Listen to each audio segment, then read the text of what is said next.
if we do not take the time to understand who we are, we'll never be able to lead ourselves. I mean, these are all landing in like book chapter titles that we can hang ideas on. This idea that you cannot lead what you do not understand. And everyone's like, oh yeah, great idea. Because they think it's about like industry or their teams. No, we're talking about ourselves. I mean, there's two great principles for leadership. Number one, you'll only and always lead others in ways that you lead yourself. And number two, you cannot lead what you do not understand. So if you aspire to impact out there and you haven't learned to lead yourself first, none, zero chance. Maybe for a short period of time, and that'll be like a bubble. But really that ability to sustainably impact the lives of others comes down to the way that you manage yourself. Our deepest fear is that we are powerful beyond measure.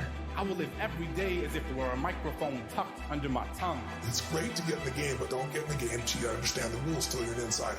Your life changes when you begin having a different conversation in your head. What we need to do in radically deep problems is propose radically visionary solutions. Because the people who are crazy enough to think they can change the world are the ones who do. Greetings everyone, my name is Julie Masters and you are listening to another episode of Inside Influence, in which I delve into the minds of some of the world's most fascinating influencers or experts in influence to get to the bottom of what it really takes to own your voice and then amplify it to drive an industry, a conversation, a movement, or a nation. Now here's today's question. Hands up, who's kind of busy? Busy with work, life, kids, family, businesses, side hustles, resting. Do not ask me when that became a task. And everything in between. Now, the reason that many of us feel so busy, feel like we're constantly moving and thinking at 100 miles an hour is, I believe, in its most positive sense, because we just want to get it right. We want to be the best that we can be in every aspect of our lives. Maybe that's achieving mastery in our field. Maybe it's standing out as a voice of authority. Maybe it's being the best leader and parent that we can be. Or maybe it's just not waking up one morning and realizing that a window of opportunity has passed us by. You know, nobody gets the results, impact, influence, or relationships that they want without giving it 110%, right? But what if? What if we're actually all just too busy to be brilliant? What if by slowing down, not hiding in the story of the busyness of our lives, we could actually take a step back and reclaim the power that we have to create the impact that we want? And this is the mindset and approach that runs through the entirety of my conversation with today's guest on the podcast. And no matter which way our conversation turned, every single road, as you will hear, seemed to lead us right back to that one place. My guest on today's episode is Phill Nosworthy. Phill is a speaker, author, educator specializing in leadership, personal mastery, and high performance. Having spoken around the world over 2,000 times to companies including Microsoft and Universal Music, Phill is also the founder and managing director of Switch L&D, a learning and development company that advises and coaches some of the planet's foremost CEOs, executives, athletes, and entertainers. For me, I know him to be one of the most conscious and intentional leaders, husbands, fathers, and humans I have had the pleasure of knowing for many, many years. On this episode, I invited Phill on to dance with me around some topics that I know to be close to his heart. And these include why so many of the top performers he sees and works with are simply all just too busy to be brilliant, including how we shift our goal from working at speed, high speed, low impact, to working at the speed of wisdom. We talk about imposter syndrome, how to define it, how to tackle it. Honestly, Phill has one of the most unique takes on this that I have ever found, and his insights on this one aspect alone are worth the price of entry.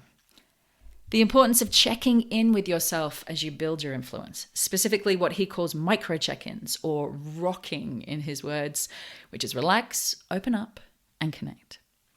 The 1%ers of impact, simple practical strategies and improvements you can make today rather than postponing or tripping up on those big strides. Finally, the importance of prescription versus description in leadership.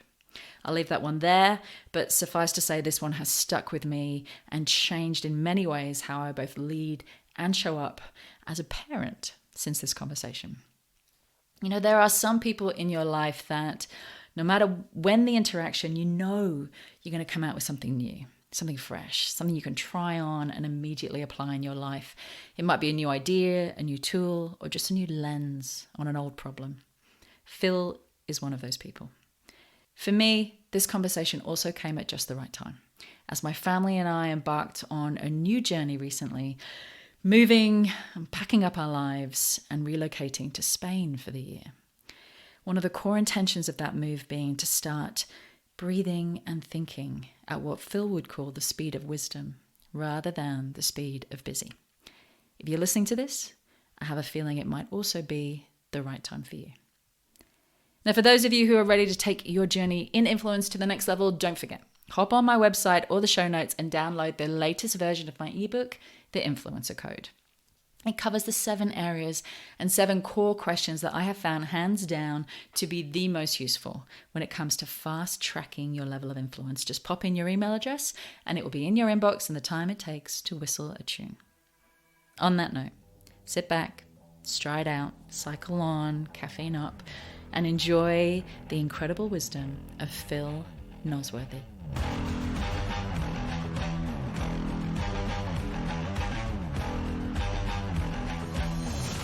Welcome to the podcast, Phill Nosworthy. Welcome, my friend. Thank you so much. Nice to be here. You know what? It's really interesting. You know, we've known each other for a long time, and we've been in each other's lives in different ways as friends and colleagues.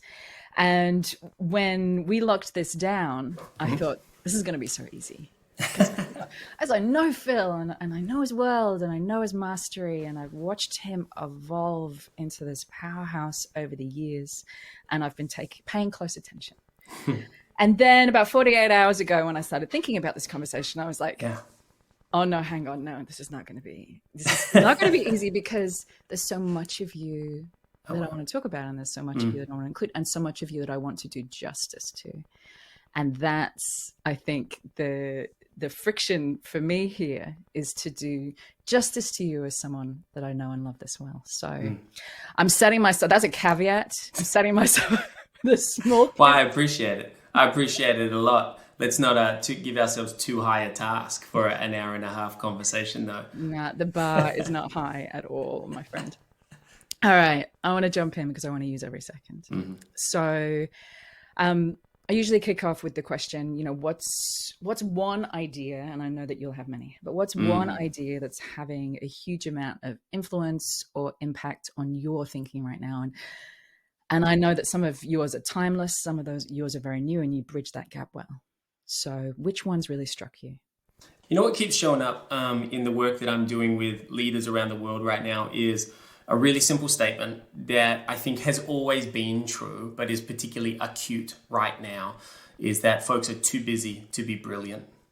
And if we were creating chapter titles, which is something that I like to do, you know, like hooks for people to hang ideas on so they can come back to it and they can remember and keep a track of things over time. The concept of too busy to be brilliant is one that I find folks nodding their heads at and kind of like with an aching heart for, is because we understand that from a leadership perspective, leadership has always come with the territory of lots to do, the sense of responsibility, and the sense of responsibility to the opportunity and to the people that we are leading. But at the moment, this concept of folks being wall to wall in their day, and the perception that time is short, that tasks are high, that the stakes are high, that everyone's watching, they don't want to let folks down. It feels so acute right now.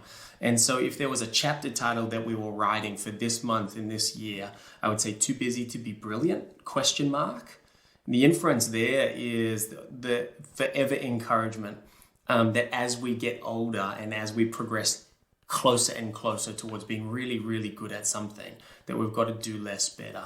So this is something that we've been circling around with folks all over the world. You reminded me of something someone said to me a while ago, which was do less and obsess. This whole idea of doing less and obsess. But when I sit with it, even just while you were talking there, there's a level of fear that I think comes up of, I don't know what it is actually. Is it stepping back? Is it slowing down? Is it letting people down? Is it that if I were to force a gap, okay, here we go. If I were to force a gap in here to really dive into what my brilliance looks like or what brilliance I have to give or to break it down, that potentially maybe there might not be as much brilliance in there as I thought or had hoped that there would be. Yeah, I think it's a conversation riddled with fear. I think when we scratch the surface for any dysfunction in our life, you just follow that string down to something that we're afraid of. And so it's going to be different for different people. I think for some people, the fullness of the day, they find comfort in the busyness of it, and the fact that even if it doesn't go quite so well, that there's some kind of opportunity to spread the risk of some things going well, some things not going well. Then I also think that life is demanding. I mean, the really simple question that when was the last time you were bored is such a simple one. And I know it's a facile kind of question, but this idea of I don't want to be bored. The encouragement to educate ourselves more than we entertain ourselves, the amount of times that we're giving to screens, the lack of quietness and stillness in people's lives. I think there's a number of reasons why, but you don't have to look very far to find the reasons why we enjoy busyness a little bit more than we do the discomfort at times of sitting with ourselves and just finding solace in the fact that we are enough in and of ourselves. Now, this is particularly so for very, very high achievers or for people with high aspirations. And then you multiply that by the fact that we have taken on board that if it's going to happen, it's obviously going to happen now. Because if it doesn't happen in a 3 to 5 year window, this thing is not going to happen at all. At risk of using too many minutes at this time in a conversation, maybe my first partner ever in the United States was a clothing company by the name of the Brooklyn Circus. Now the founder, a genius of a man called Ouija Theodore. And when the Brooklyn Circus was founded, Ouija Theodore built a 100-year plan for this clothing company. Now, they are crushing it by anybody's estimation. They are stocked in the world's greatest stores, Harrods and Saks. They're doing a really great job, maybe somewhere between year 15 and year 20 now. But I remember talking to Ouija about 15 years ago and saying, you're going to be dead right. 100 years is a long time into the future. What's the go with the 100-year plan? And the response was very lucid and very simple. And he said, hey, look, we're trying to build America's next great legacy brand in the vein of Polo Ralph Lauren. And you can't build legacy in 5 years. Plus, it's going to put too much pressure on me to get it all done fast. And I bet you we won't do our best work at speed anyway. So if we're going to have a great 100 years, well, our 9th decade should look like this. And then our 8th decade should look like this. And that means that somewhere in our 50s, we should be doing this kind of stuff, which means probably in our 30s and 40s, we should be doing this kind of stuff. And so here's what we're doing now. What he found is even just playing a longer term game relieved that burden, that anxiousness that he had to get it all done now. And ironically, and you probably hear the kick in the story that was coming, he's ahead of schedule anyway. And he's ahead of schedule because of that dispensation of not needing it to all happen now. And in the ease at which the planning and the thinking comes, and the generosity that comes by not trying to clutch at things, they're ahead of schedule. And so I'm always reminded that this fear of not getting there, not doing it fast enough, not doing the right things, actually causes people to try and overdo it too fast, too soon, which kind of upends the cart anyway. Hence the question, too busy to be brilliant? All right, so let's talk about you in that sentence, in that question. Mm-hmm. Too busy to be brilliant, question mark. What are you doing right now? Because we had a whole conversation before we went on air, which is always the way, about the busyness of our lives right now. Scaling businesses, small children, you mentioned this incredible thing that, everything seems to happen at once. What disciplines do you have? What habits, what flow do you have to stop yourself from being too busy to be brilliant? Look, I do have hard stops. I have children. That's a hard stop. Mm-hmm. I grew up in a household where I love and respect my folks. Don't get me wrong about this. But I grew up with a mum who really didn't enjoy working. And so when she was at work, all she could do was think about holidays. And ironically, when she was on holidays, all she could do is think about work. And this beautiful role model that we had, me and my brothers, with regards to an encouragement to be present. So I have hard stops at the end of the day where I want to go home and switch it all off. Because I tell you what, I have a 7-year-old daughter and a 3-year-old boy who we are going to have for a moment in time, a blink of the eye. Now, of course, we get to do life together. But in these kind of precious moments, I don't want to trade away the best parts of my time with them for something that in 5 or 10 years, I'll be like, what was that thing again? I don't want to do the bum trade. And so structurally, what the day looks like is going for it during the day, so that when I'm at home, I am guiltless with regards to being present with my kids. Now, that's as much something that we've incubated as a practice, as much as something that takes practice. All of our partners are in the United States as well. I mean, we do work with the AFL here in Australia, but the vast majority of our partnerships are based out of the United States. So Mondays doesn't cross over, where our offices are here in Byron Bay. So Mondays for me are essential to the rhythm of the week, to make sure that I catch my breath, that I'm looking after me, that I'm considering the question, what would it take for me to do the best work of my life? And making sure that I don't crowd out. You can have a very full schedule, but we also know that you can be moving at a pace where wisdom isn't easily available. Like, I find that when I go on holidays, Jules, it takes a couple of days for me to get out of the work groove and into the holiday groove. I bet you most people think this too. And so, like the first day or two, you're still in work speed. You're at the speed of work. You're at the speed of your mind. And like when you're like, got to go to the pool. Oh, 10 o'clock is when they're like doing like mimosas. And do you got to get a 10. Got to get a 10. I always find the first day and the last day, and I've had this conversation with a number of people, that's when you argue with your partner. You always argue with your partner on the first day of the holiday and then on the last day. You're not wrong. And then for me, somewhere around day 3 or day 4, like you're walking to the pool or you're walking to the beach or you're carrying your skis to the mountain, however it happens for other folks. And it's like you've arrived. And you notice that you're on holidays rather than your holidays being a task to do. And what I noticed there is that there's a speed of the mind for me that moves at a certain speed, but then there's a speed of wisdom, because somewhere around the 4th or the 5th day, predictably, like those beautiful ideas bubble up that have been sitting there waiting for me to move at the speed of wisdom, right? And so if that is true, like I don't sit there on holidays and go, okay, what's my next great idea for family and business? They're there waiting for me to slow down to the speed of wisdom so that I can, see them or hear them more readily. And so what I want to do is I want to practice, how do I find that in my week? And so time for stillness, time for being present for sure, time for going for it at work, absolutely going for it. But I've got to create that spaciousness that isn't, planned spaciousness so I can come up with good ideas. That is just actually spaciousness where good ideas and good life is found. Plus, I think that's the only way to be sustainable. I think the ability to run at full clip over the very, very, very long term is at best unexplored. Most likely is very predictable, the outcome.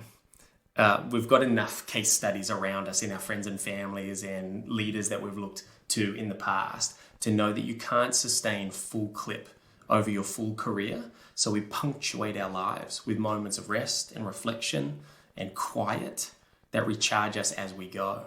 And that's built on top of, structural underpinnings of actually caring about what you do and really going after meaningful things and tick, tick, tick, tick, tick. But structurally in the week, there's got to be space for quiet and stillness where you're just giving back to this.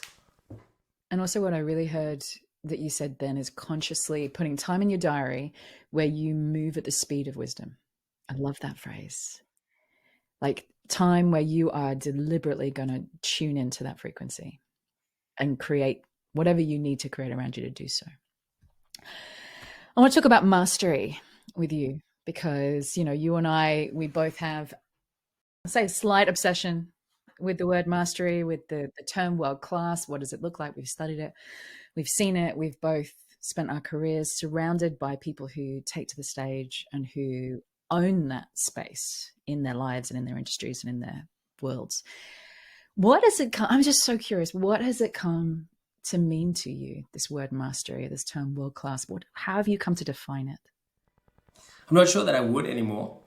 I think when I was setting out, I was probably bold enough to say, like, it's a place that you arrive at and that you're very, very aware of being very, very good at something.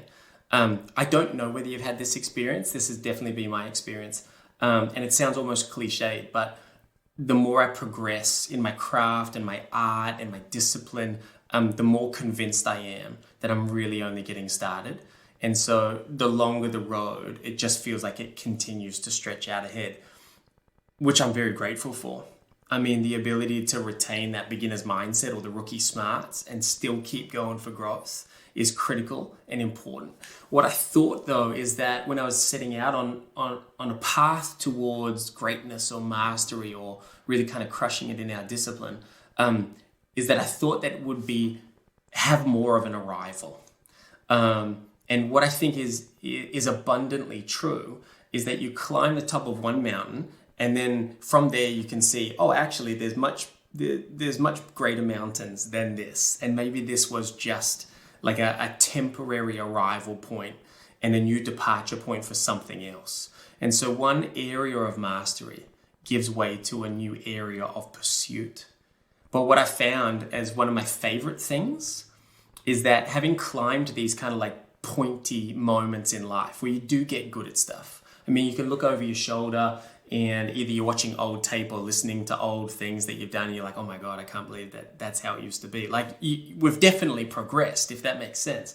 But once you are at a certain point and you're looking across all these vistas, you can see that there's different folks at different stages. And that's the bit that I adore. Like people who were cooks who have turned into chefs, who have turned into restaurateurs, people who are athletes who are standing on top of their little mountain, people who are game designers who are now standing on top of a studio that's just been acquired by such and such. And those folks now, ironically, you have more in common with those folks at the top of their little hills compared to the people that are lower down on the hill that you've climbed. Because I think in gaining a level of skill and expertise, you actually develop a gifted mastery, which is stubbornness, the ability to continue when you want to stop, a sensibility and hopefully a level of empathy for what it takes to actually lead. And so all of a sudden, I think this is the gift of mastery, is that you come into a version of yourself that has much more in common with people from other disciplines than even the mountain that you've climbed. And I think that's my favorite part, maybe my favorite discovery about mastery. I'm just thinking about that word stubbornness because, I don't consider myself to have mastery at many things. And I think if you were to ask me, two things I know for sure about myself, because most things are in flux. Two things I know for sure. One is that I am brave, and I only know this because I have stepped into it enough time to know now within myself that given a choice between backing off and stepping in when I'm scared, I will usually choose stepping in. And so to know that, to make that discovery about yourself and to hold it to be true, I think makes a big difference. And the other one is that I am relentless. And that comes with its pros and its cons. And it makes me an incredible person to work with and probably an incredibly frustrating person to work and live with. So I don't particularly count that as as a saintly trait. But I am, when on path, I am absolutely relentless. And so I love that you said the word stubbornness there, because I think it's such an undercounted quality when it comes to influence and impact. Just the fact that you don't give in, like your knees are shaking, your voice is breaking, you no idea what you're doing, but you just know that you won't give in. So this raises an interesting question. How have you come to know when to stop as a wholly stubborn human being?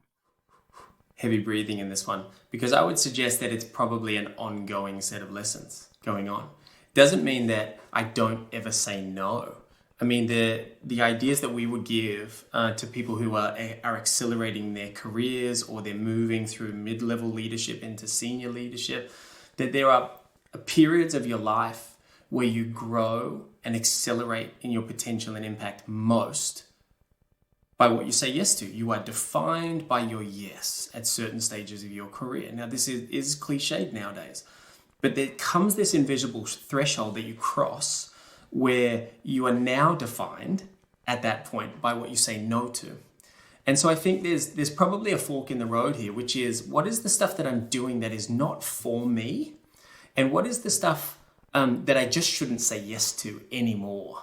And depending on who that human being is, they're going to have a different experience of what it means to do less better, or to stop doing things in the way that they've done it in the past.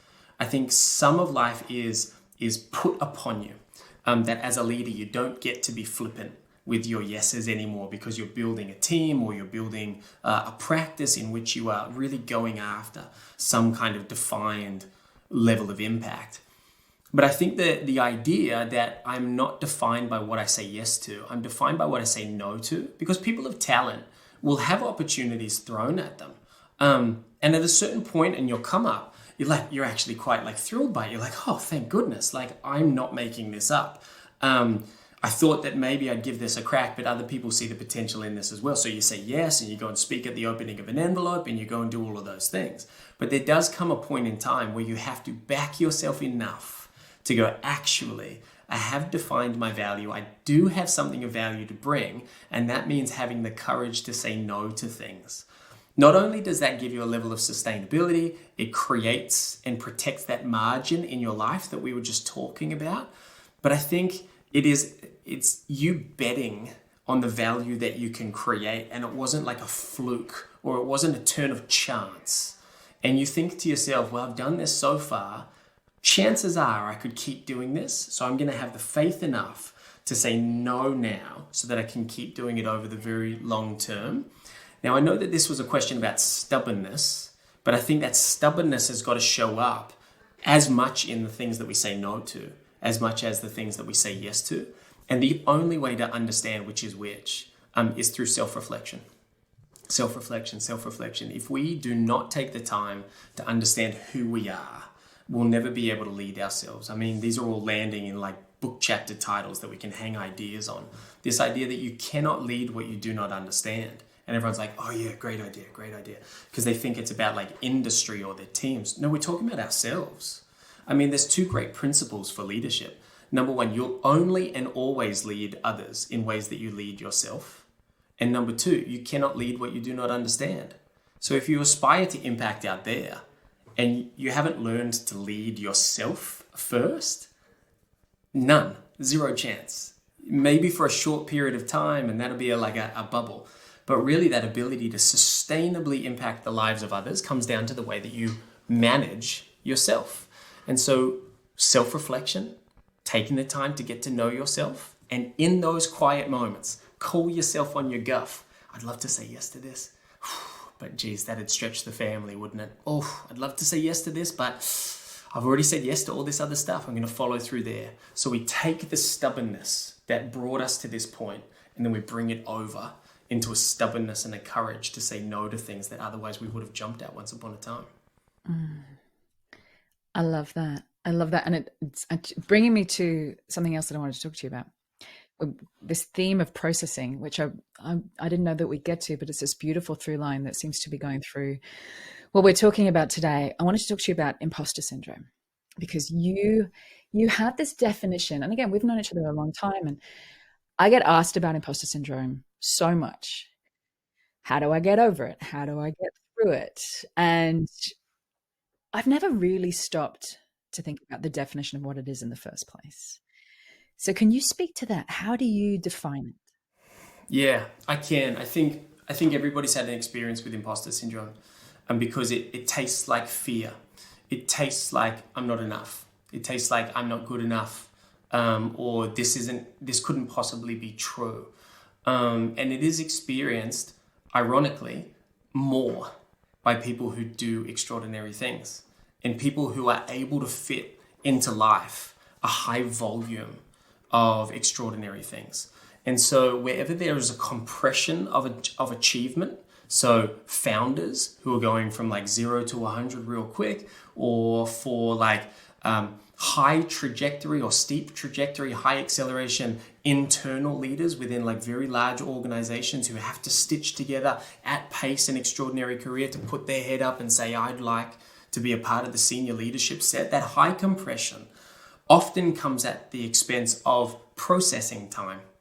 Now, it's the same experience functionally that plagues senior leaders, which shows up as loneliness. Loneliness and imposter syndrome go hand in hand. And the reason being is because they're built on a lack of processing and a lack of comparison that is healthy and accurate. So what ends up happening? Understand that imposter syndrome is the gap or the delta between the size and the scale and the speed of achievement and the volume of processing that you have given to everything that's going on in your life. Understanding that we as human beings are not monolithic in our psyche. We're a collection of parts, and we face decisions and we think to ourselves, there's a part of me that wants to do this, there's a part of me that wants to do that. It's almost like two different parts are showing up to the same conversation. There's the part of us that has allowed us to do all of these extraordinary things and has crushed it and should be celebrated. But there's the part of us who hasn't spent enough time unpacking and processing any of this. And to the person that I work with, high performers and leaders are too busy and they're not taking the time to process the amount of time that they'll sit with themselves in quiet, self-reflecting, checking in on who they are.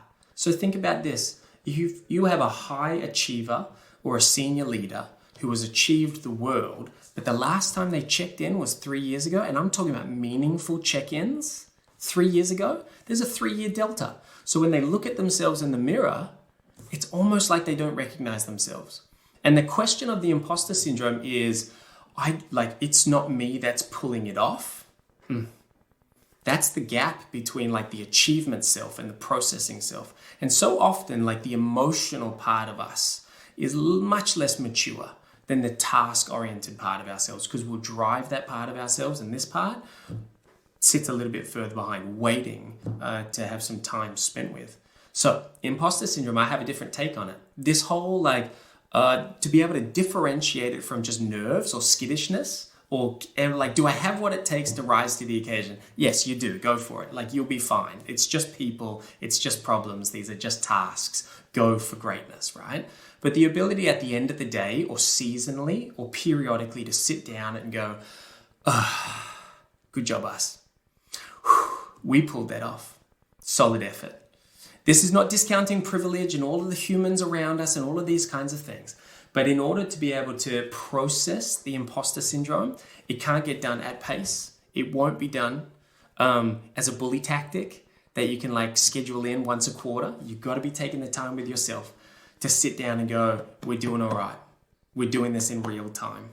Because the longer the periods between processing, the greater the risk of imposter syndrome. And it can be debilitating for people who are otherwise just extraordinary, talented, and gifted human beings who are capable of the world, but don't know themselves enough to figure it's also them that's pulling all of that stuff off. And I love that idea that when you hear that voice, because, it can just, for me, the voice, usually circles around the question, who do you think you are? Who do you think you are to do this? Who do you think you are to show up like that, to claim to be an expert? Who do you think you are? And to acknowledge that voice is just your under-processed self. It's the part of you that hasn't taken the time to look at what you've done, to celebrate it, to break it down, to assimilate the parts of you that are now capable of this and doing this and owning this. And so because we don't take that time, we look in the mirror and we see ourselves as an imposter because we haven't fully assimilated the part of us that can do it, that knows that we can do it, that has earned it. And so is that regular celebrations? I know you say self-reflection, and, there's always a part of me when someone, take time for self-reflection, and you think, I go back to the word busy again, small children, businesses. Yeah, oh my goodness, one more task. Self-reflection, tick. how have you embraced that? Is it micro moments? How are you doing that? Yeah, I would say big and small. So through the day, there was a process that was taught to me by a masterful gentleman in the United States, which is called rocking, ROC. You'd love it. ROC, relax, take a moment. And the relax can be found on the end of the breath. It could be found like at the end of a cup of tea. Like just take this in the day as many times as you can. Relax, open up. That's the O. And open up to yourself. What's going on right now? How do I feel? What emotions are with me right now? And connect from there, ROC. So I would rock, I don't know, a dozen times a day. And I'll do this at pace when I'm walking into meetings. I go, okay, where am I at? Okay, cool. I'm feeling a bit grumpy here. All right, that's interesting. Because I don't want to grump at my team. I just want to know that I'm grumpy. Because in seeing it for what it is, the emotional content, then I can make decisions as to whether I want that, whether I'm going to make decisions through it, or whether I can just go, hey, feeling a bit grumpy here, and then get on with my life. So I'll rock in the day, anywhere up to like a dozen times a day, because it's just so simple and it's invisible and it's easy. You don't need to go to an ashram in India like twice a week in order to like just slow down and check in with yourselves. This can be moment by moment stuff. But then punctuating my week, I will spend time just getting quiet. There's a gorgeous wood-fired sauna in the little town in northern New South Wales where I live, a little town called Mullumbimby. And this is a wood-fired sauna where everybody respects the quiet space. And so I'll go and spend 3 hours a week in very high temperature, sitting there, and I'll do what I call a roll call. I'll do a roll call on myself, just checking in. What's going on? Shit, I feel pretty tired right now. I feel great. This is good, isn't it? And I'll process the week. And sometimes what will happen is I'll sit there and not much will happen at all. That's good too. But on other occasions, I'll say, hey, I'm feeling pretty insecure here. Or I'm feeling very, very proud of myself. This is a big deal. Phil from 10 years ago would be pretty tickled pink about what's going on. So again, that ability to process in big and small ways. Everybody's got to find their rhythm. This is why somebody else's suit doesn't fit comfortably. Because our own practices have to be tailor-made for us. So some people find it in a run. Some people find it in a cup of tea, like I said. Some people find it in conversation with somebody that they know and trust. Whatever the personal practices are, they are critical. And not just in a kind of, this is a nice way to do life, which it is, but it's essential for high performance. And it's especially essential for leadership. If we take one of the highest performers on the planet, and just for a cliched example, you take someone like LeBron James, right? Who has been doing it for a long time and is famous for the way that he's done it. You don't see him training all day, every day, and then playing for the other couple of hours in the day. It's not like in 24 hours where he will train for 20 and then he'll play for 4. You couldn't sustain that level of input. Famously, he spent $30 million on his body over his 20-year career on nutritionists and dietitians and people who will look after his conditioning, because he understands that there's more to high performance than high talent. But so many leaders that you and I know, they treat their body or they treat their household or they treat, their personal ecosystem as almost like it's a distraction for what they're trying to do. I'm trying to crush it at work here. If we come back to this question of what would it take for me to do the best work of my life? If we keep asking ourselves that question and have the courage to actually try some things on, we land typically at some pretty pragmatic practices like, I'm going to go for a walk around the block before I come home and GM my family. I'm going to eat better food because I feel shit when I eat cheeseburgers too much. Today I'm going to eat a cheeseburger because I've been eating too well and I feel a little bit So that ability to just check in and think of our ability to achieve more from an ecosystem perspective rather than just brute force intelligence or sheer force of will perspective, we've got to think more holistically about that. So for me, all that has led to is a little bit of time in the day, a little bit of time in the week, and I tend to be able to show up better more often. And it also, that question leads you towards your 1%ers, right? We focus way too much, I feel, I do, on the 25%, 30% gain, 50% gain, 100% gain. But that one question, what would it take for me to show up and do the best work of my life? leads you towards the 1%ers. So, you know, for me as a moment to moment practice, just noticing my lower abdomen has become a practice. Like when it's scrunched up, when I'm tensing versus when it's relaxed and I'm here and I'm present and I've grounded down. Another one recently was very small things, but within speaking. So what would it take for me to give the best performance of my life? Well, I think some more humor. And again, this is super practical. Who can I talk to about just getting a couple of bits more humor in there? I think that would raise the level of work. Really practical stuff, 1%ers. But you keep going on those 1%ers, right? And it takes you to a whole other place. I think people deeply overestimate. Sorry, I didn't mean to cut you off there. People deeply overestimate, wildly overestimate sophistication. And I don't know how else to say this. This is not complexity, because a lot of life is complex. What I'm talking about is like the novel solutions and thinking that we've got to go for this new fancy idea. Like we're constantly looking for the new idea that's going to make the difference in our life.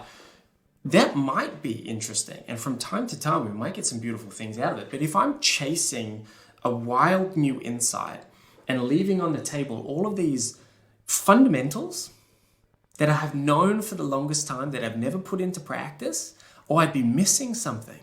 And so when I'm working with leaders, I think about the difference. We talk about the difference between basics and foundations.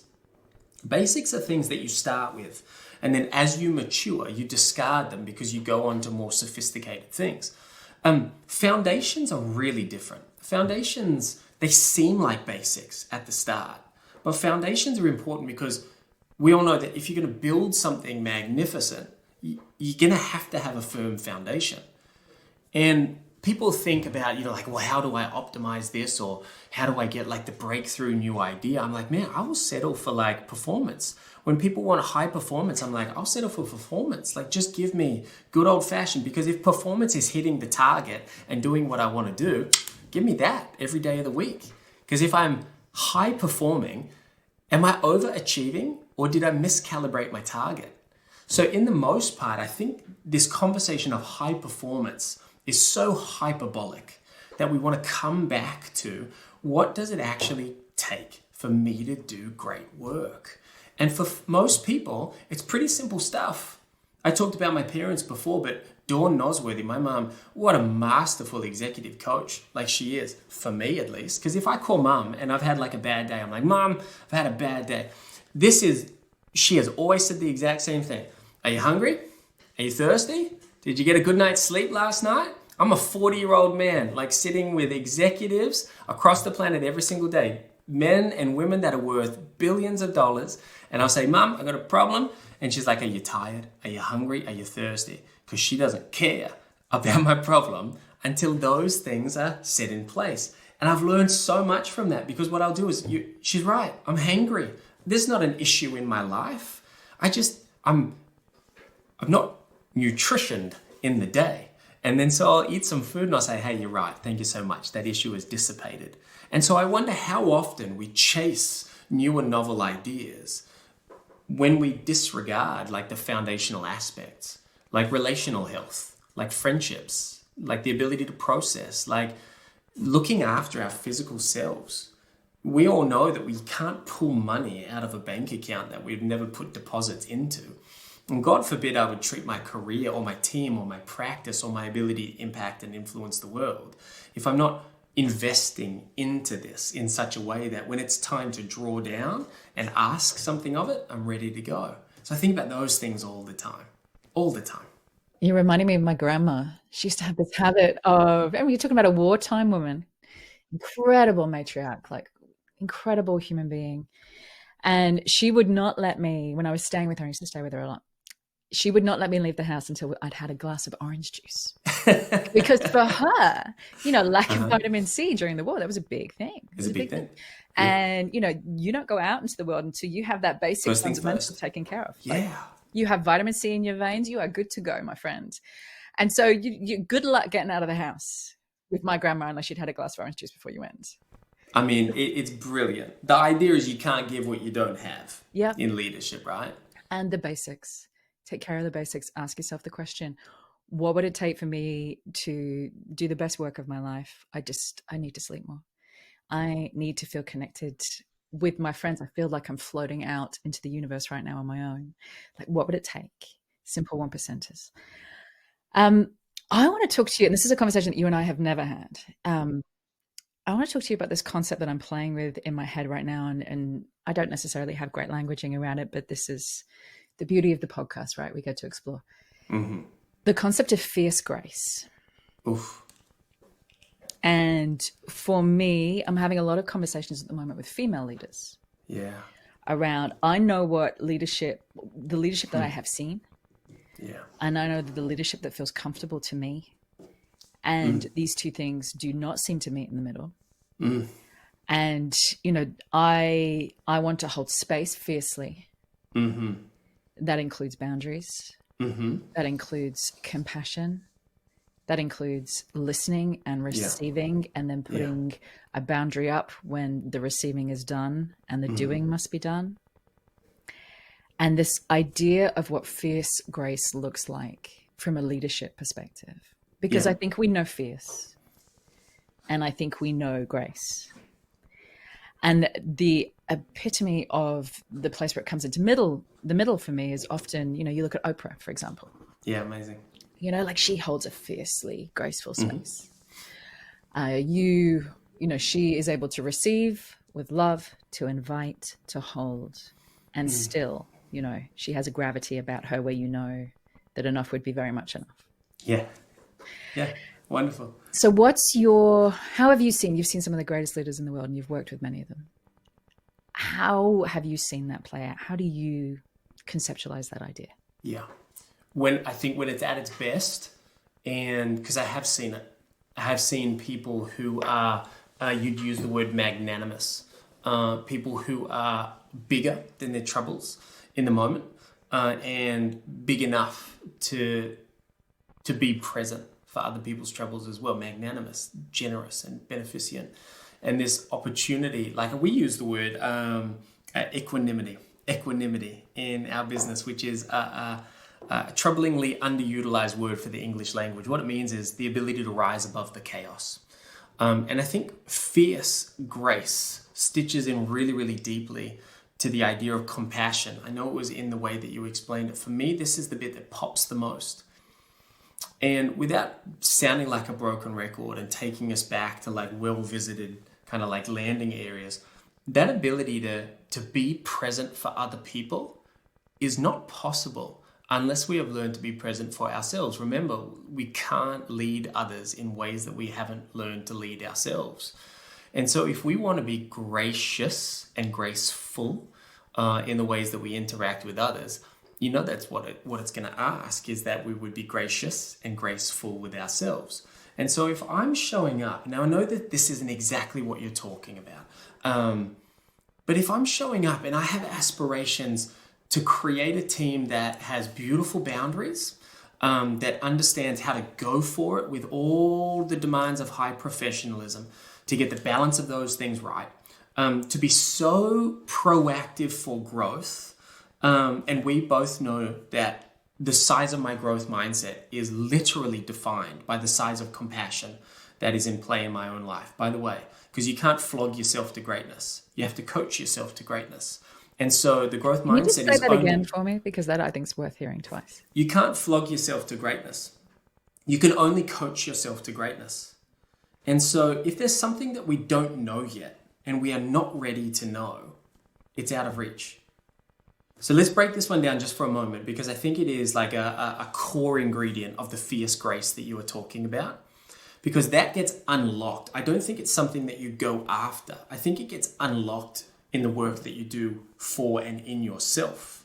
I'm not convinced that you could read a book about fierce grace and go, got it, and then show up next week with your team, outside of the internal conversations where you would apply that fierce grace for yourself.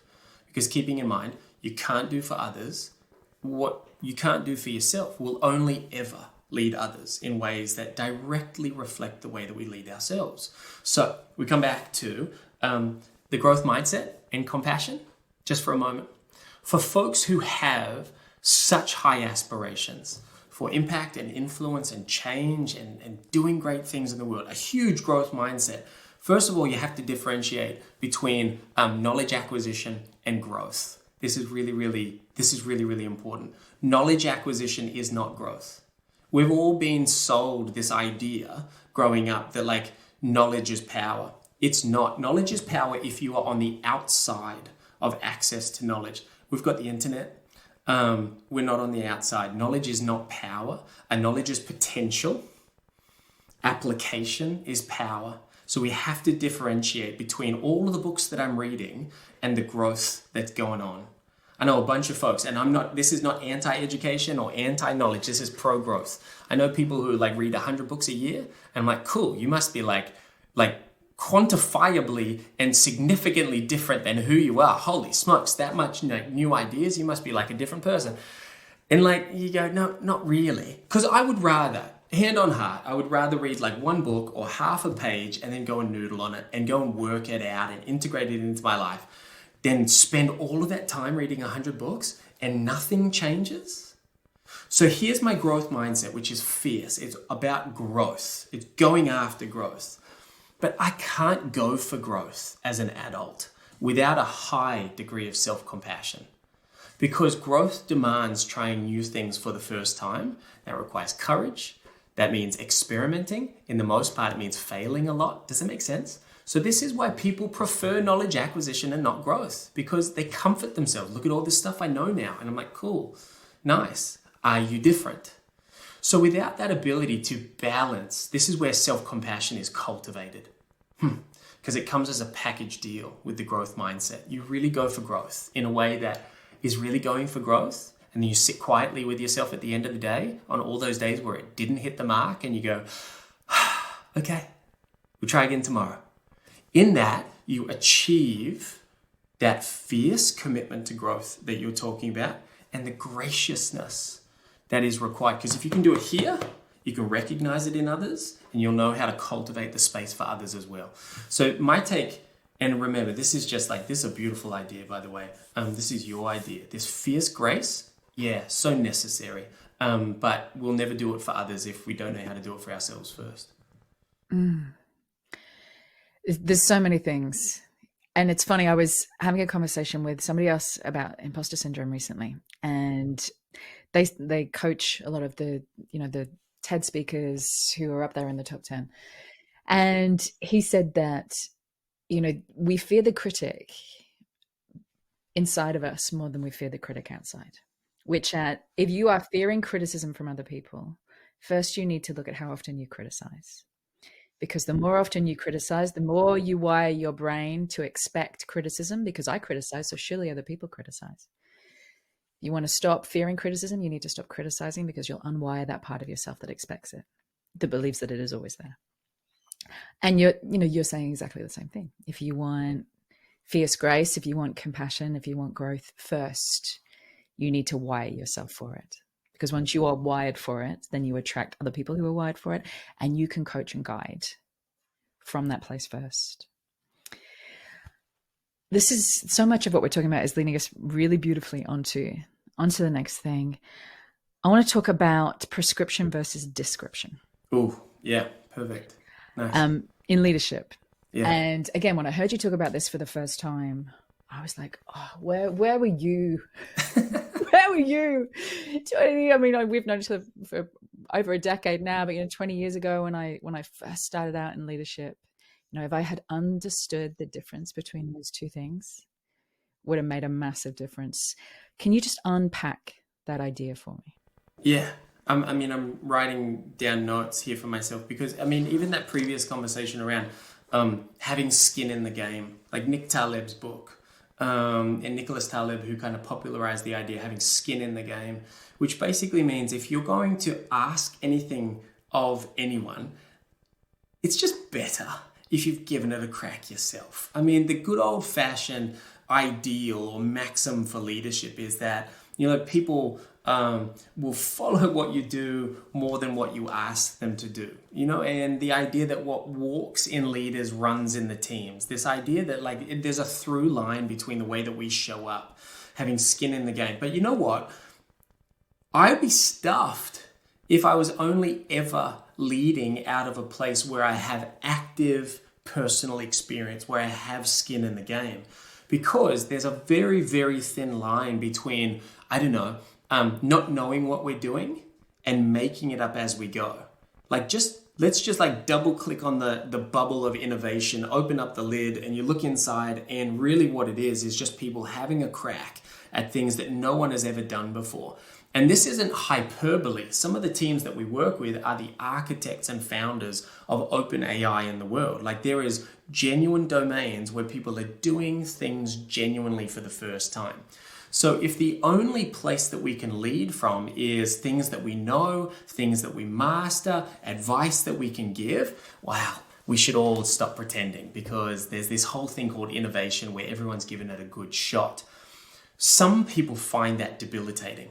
So the best way to understand how to lead in times of high innovation, or when you're trying things, or when you've got a blend of teams and folks who are coming from different places, is that you can lead from description or you can lead from prescription. Prescription, P-R-E, prescription, is the one that people are most familiar with, which is do this, do that. I know for sure. I've done it before. Here's the steps, systems and processes, prescription. Have at you.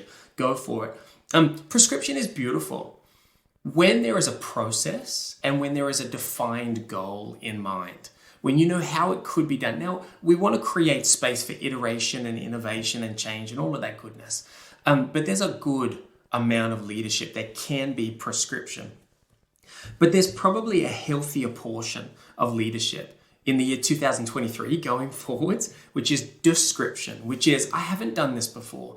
I don't know the answer. This hasn't been my experience. I don't know this for sure, but here's what I think we should be doing. Here's what I'm experiencing as we go through it. Not getting those ones mixed up is really, really important, because people don't like following folks who insist that they have all the answers when they don't. What it also does for us as leaders is it lets us off the hook for thinking that our only value as a leader comes from having all the answers and having it all together all the time, because we don't. We're just humans having a good old shot at it. And even if we are convinced that we have the answer, chances are it's going to be an answer. And that's the nature and purpose of a team, that there would be more opportunity for us to do more than if it was just one person making up all the directions for the future. So leaders, and even for our own selves, we can lead through prescription and description. This one's best for process, where it's just kind of go and get it done. And description is this forum for inclusion and innovation and collective growth. I think it's a beautiful distinction that people really need to get their heads around. And how much permission it gives as well. Oh, so much. To see a leader lead from a place of description, you use that beautiful language. This is what I'm experiencing right now. I'm experiencing, excitement that we're going somewhere we've never been. I'm experiencing curiosity. We've got a whole bunch of questions here we don't have the answers to. I'm experiencing a bit of nerves. You know what? No one knows where the ship is going to land, but we're on it together, and we're going to go.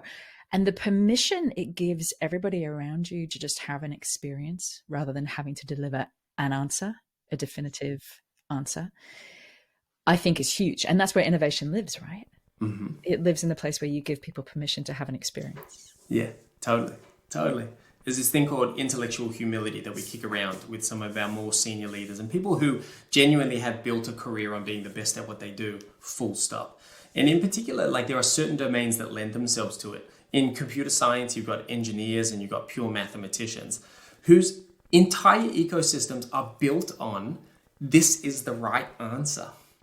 But they'll take that mindset and that methodology and try and apply it to people. Now, people and pure mathematics are not the same thing. People are full of feelings. People are full of opinions and preferences and lived experiences. And so this opportunity to apply intellectual humility, you'll love this. The real skill is moving more slowly towards certainty. Because there'll be a bunch of folks who are like freaking out. What do you mean? Like I'm not allowed to have an opinion. I've built a 30 or 40 year career on having an opinion, presenting it at the right time. That's everything that's got me here. Now, if you've had 4 decades practice of having all the ideas and being good at the ideas too, like blindingly intelligent people, captains of industry, and somebody comes along and goes, hey, I want you to slow down. You don't have all the answers. That might not actually even be true. They might. What we want to do, though, is we want to move more slowly towards certainty.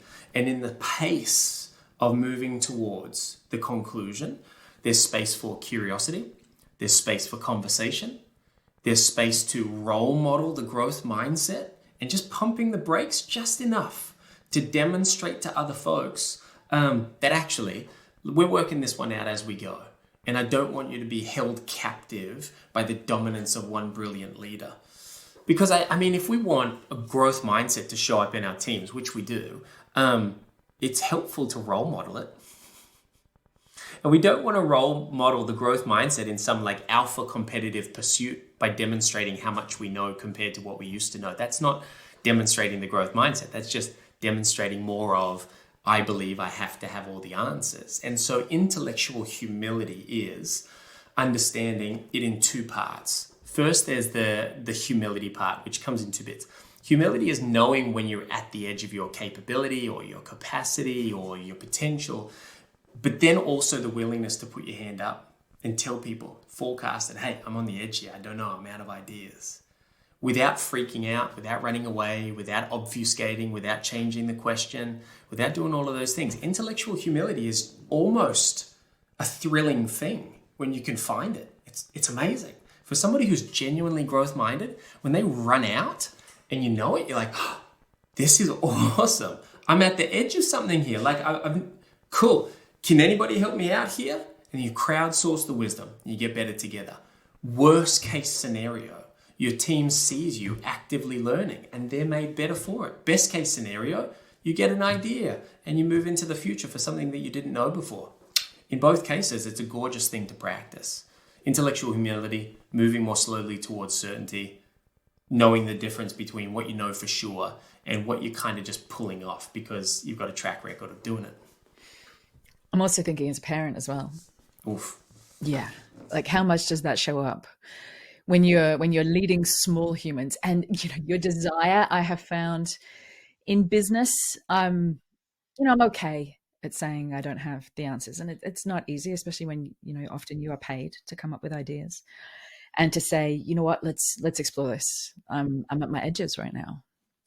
But it's another thing altogether when you are so invested in the health and the thriving of this human being or number of human beings in your world, and they look at you for the answer and you don't have one, and I will bluff. Like, I'll put my hand up. I will bluff that out to give them a sense of certainty, as opposed to what you're talking about right now, which is giving them an opportunity for them to see you in a moment of uncertainty and how you navigate it.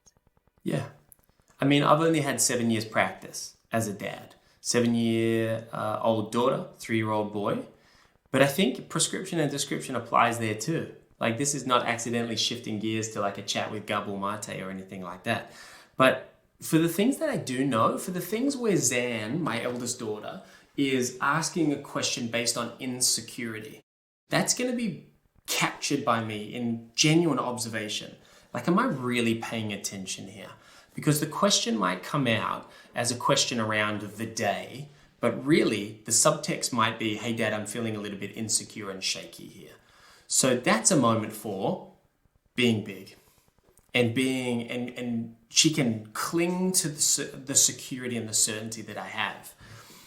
Me, however, having an answer for all the questions that she has convinces her that number one, that I have all the answers, and number two, that she doesn't. So I'll give her gimmies. So she'll say, hey, Dad, what is the capital of such and such? Now, I know the answer. Like, I've been looking at that globe for the longest time.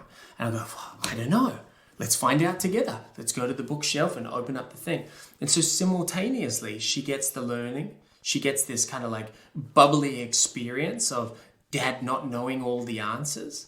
I genuinely remember a time, maybe 2 years ago, where I said, hey, Zan, just so you know, I don't know everything. And her response, hand on heart, was, you don't? She was convinced because, like, I'm big. I got a beard. I've got no hair. I'm old. I'm grown up. Like, you must have all the answers, right? No, absolutely not. And that ability to see me as a human, yes, as dad, yes. I mean, I remember looking at my parents probably only like when I was 23 or 24. I know different folks are going to be different, but when I started seeing them as Stephen and Dawn, not parental unit number 1 and parental unit number 2. And it dawned on me, holy smokes, they've got fears and hopes and aspirations of their own. I've only ever looked at them as roll.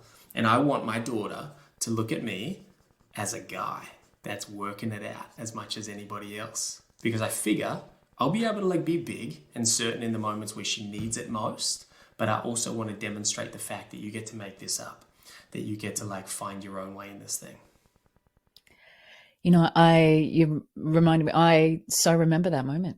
I remember the exact moment, you know, because my dad's big, beard, and engineer and smart as hell. And in a kind of an academic way. You know, my mum, exceptionally smart, but more in a kind of lived experience hustler kind of a way. But I felt like my dad was a walking encyclopedia. There was nothing that he did not know. And I still remember sitting at the dining room table one day and bringing some homework. I was doing my homework and saying, hey, Dad, can you have a look at this problem for me? And it was a maths problem. And he walked over, and he said it so flippantly. He walked over, first time in my life, I must have been like 14 years of believing he knew everything. And he walked over and he looked over my shoulder and he was like, no bloody idea. I remember like being devastated, devastated that how did you treat that moment so lightly? What you mean? It just broke my heart. Illusion shattered. Yeah, illusion shattered. And, you know, a beautiful illusion, and also to have mirrored for your daughter that we're all making this up. We're just doing our absolute best here. And we can explore and we can find answers. And, you know, to quote Glennon Doyle, we can do hard things. Like imperfectly, we can do hard things.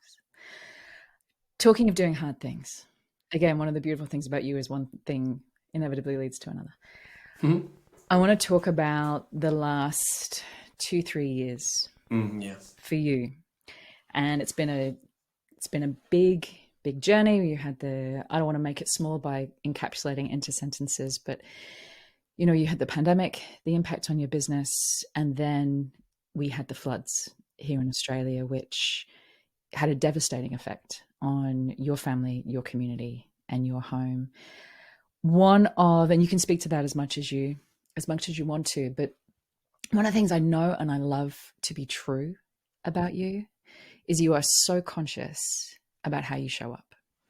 You are so clear and absolutely with precision about how you want to show up for your family, as a partner, for your team. Can you talk a little bit about that time and what became your through line there? What became your true north when everything was falling apart? What did you focus on when it came to showing up? Showing up, just trying to like face up to the day. I think most days for portions of that. I mean, if you go back to like the start of the pandemic, and this isn't just kind of like indulging in our stories, because I think everybody has a story really similar to this. No one escaped that thing. And so this is honoring like all the different experiences that people had. But Jess and I, like we were on the road. Jess, my wife, has a video production company that she's brought into the practice that we have now. Leading into the pandemic, I was on the road 120, 130 nights a year for 10 years straight. Traveling internationally, spending time in the room with folks. And obviously that stopped very, very fast. We had a full forward year's worth of business get plucked from the calendar within 2 weeks. And I remember sitting at the kitchen counter with Jess, looking at the finances that we still had in our account, going, look, we'll be okay, but we do need to be thoughtful about this.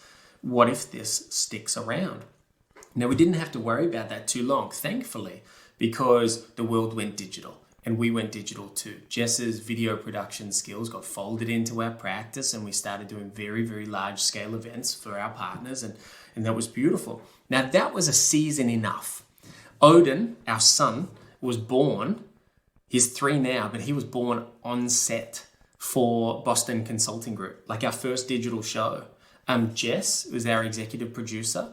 And I could see this was in the days where like you could have people there, but they had to be well spread out and all of this kind of thing. And I could see from like the stage where we were, and she was in like the production booth and very heavily pregnant, and she went into labor. And then Odin came out 40 minutes later. Now we were able to make it to the hospital, but Odin was born on set during the pandemic.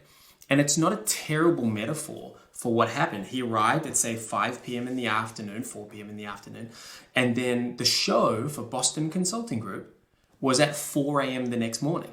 So I stuck around until, like the ward was shut down for the evening. I drove home, got some sleep, got back up in the vampire hours and got on set and banged it out. This was a very challenging time for everybody in this blend of his family and his continuity and his life.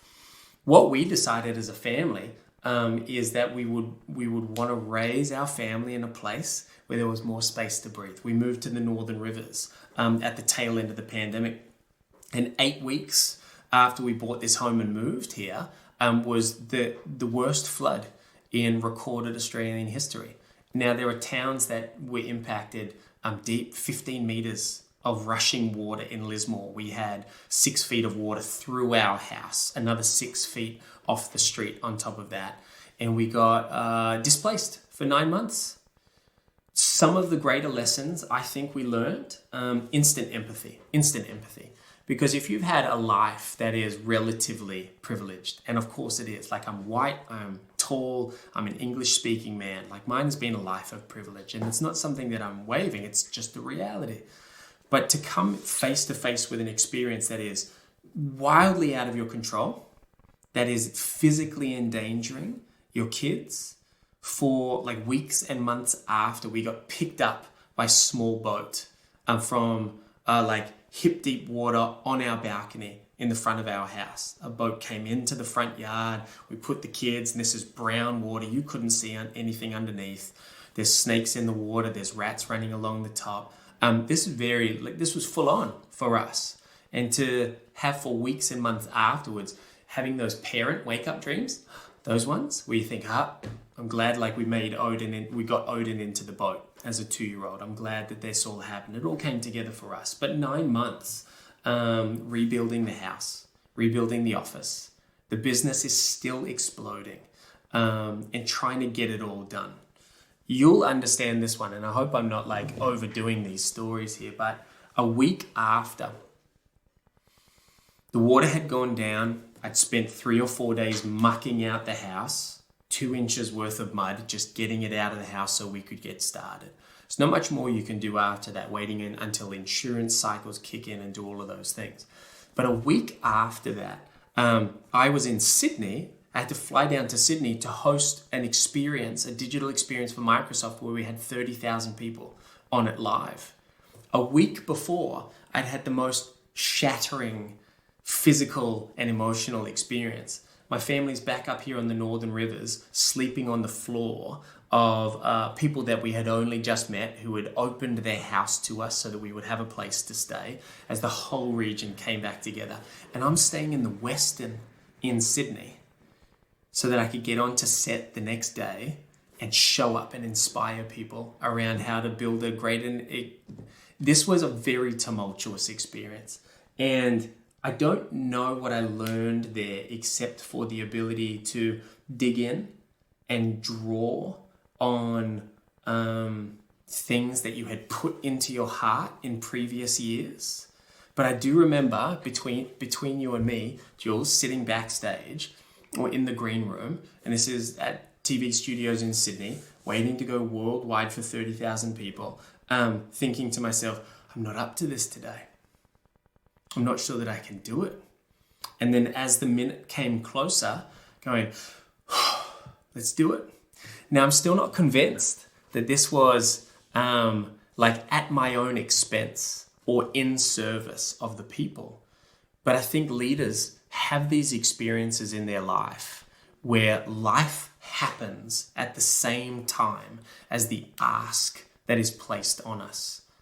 And so through that entire year, I think we've had a whirlwind experience of finding out how strong we are, finding out how essential family is, finding parts of our heart that hadn't been explored yet, knocking on the door of what we thought was strengths, but was actually just bravado.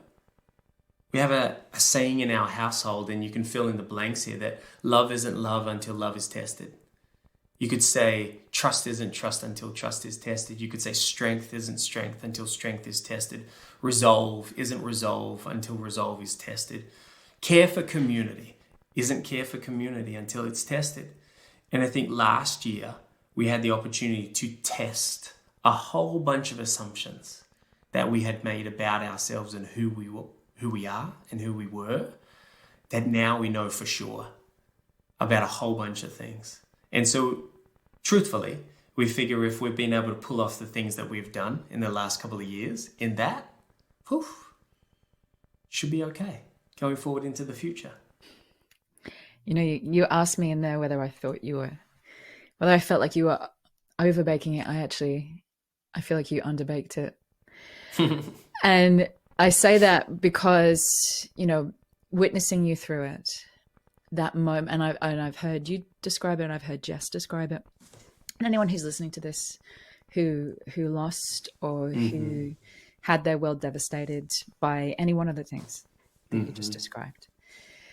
I remember you talking about, or it might have been Jess, this moment where you can feel the water rising and you have to make a decision about whether you leave or whether you stay. And a neighbor had said to you, the waters have never risen. You know, they've never risen past this point. They probably never will, in 100 years. For you to make those choices when you have two small children next to you, and the water is steadily rising around under your feet, and you have to decide whether to get on a boat or whether to stay. I think that those moments, they stay with you. They stay with you. And, the parent dream that you talk about, I've plenty of those. And just the way that you show up and the way that Jess shows up as parents, as leaders for each other in those moments, I just think is beautiful and humble and very real. Very, very real. You put a quote up during that time on Instagram, and I wrote it down, and it said, "Going through things you never thought you'd go through only takes you places you never thought you'd get to." Morgan Harper Nichols. Where did it take you? Looking back now, where has it taken you? I think personally, I have thought about this one. I would say empathy has been created in ways that it hasn't been before. I think there have been times when I have been quite convinced, for all the things that we've talked about, having the answers, looking like you've got it together, actually thinking you've got it together, all of that stuff. While you attend to the reality of what actually is. And so I think we can even have sight on ideas and aspirations for ourselves. There are these things that we think we're about because we've been thinking it for years and years and years. We've been cycling the idea, but it never moves out of here and into here. And at risk of this sounding like a line, because it kind of is, but the opportunity to make principles into personal practices, I think for all the conversation that we've had today around showing up for yourself, developing self-compassion, incubating intellectual curiosity or intellectual humility, all of these things I think are born out of tough times. I don't think you sit in privilege, in comfort. I mean, the North Face had this beautiful catalog years ago with all of its favorite climbers, the North Face, like beautiful company. And one of the climbers, the line was, my hardest achievements or my greatest achievements weren't earned with a full stomach or a comfortable pillow. And it's kind of stuck with me. This idea that we shouldn't despise comfort. This isn't the point. Like, don't run into the forest just for fun. The idea here, though, is that, like, actually, the deeper, the richer, the more beautiful parts of us are born out of the tough times. This is why all the great myths and all the great faiths and all the great spiritual ideas share this common ground around suffering. And so I think one of the great and practical lessons is that Jess and I learned to receive help. You know, for like the first 2 days while I was mucking mud out of my house, people walked past and offered to help. No, I'm good. Great. Thanks so much. That's really lovely. You know, because for 39 years, I had never said yes to help because I was convinced that if it was going to happen, I had to do it by myself. And that's where strength and that's where having it all together. On the third day, shout out to the crew from Thrills Company in Byron Bay, because they shut down their retail store that day and they sent all their staff out. And 6 young people showed up on my doorstep and they forced their way into the house and said, "We're helping you." And I said, "Thank you so much." And they accepted the help. And they got done in one afternoon what would have taken me 2 or 3 days. Even just this recognition of these stubborn aspects of our life that we call strength that are actually not. It's guff and it's bravado and it's a false strength. Watching some of those things give way, what have we learned? Compassion, community, empathy, and that sense of gentle strength that is different than force. There's force and there's strength. And I think in times past as a leader, I've been forceful, where now I think I know a little bit more about what strength is. And it probably stitches in quite nicely with what you describe as fierce grace. Gentle strength. Being able to hold two seemingly divisive ideas and put them both in the palm of your hand and close your hand over them. What's my last question? I have many that we have not touched upon. However, I will make this my last. What idea are you doubling down on right now? Well, I know you play with a lot and you've said, you'll hold on to one until you actually put it into action. What are you putting into action? Where are you doubling down? I think it's got to be about the ability to process. I think it really does. I mean, for all the lines, look, here's my notes to myself, my dump this morning. Now, this wasn't even planned for this, right? But here's 6 little things that all add up to the same thing. Too busy to be brilliant? ? Do less better? What would it take for me to do the best work of my life? That's about leading yourself. But what about this? You cannot lead what you do not understand. You can't give what you do not have. And we lead others in the way that we lead our own selves. That's about leading others. All these tiny little hooks that really just add up to the idea of the way that we lead others can only ever be a direct reflection of the way that we lead ourselves.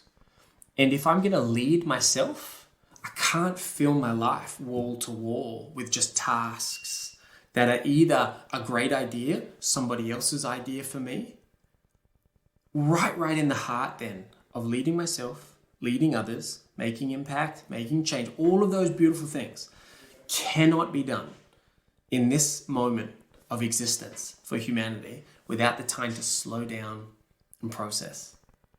And so really that opportunity to process everything that we've been talking about today.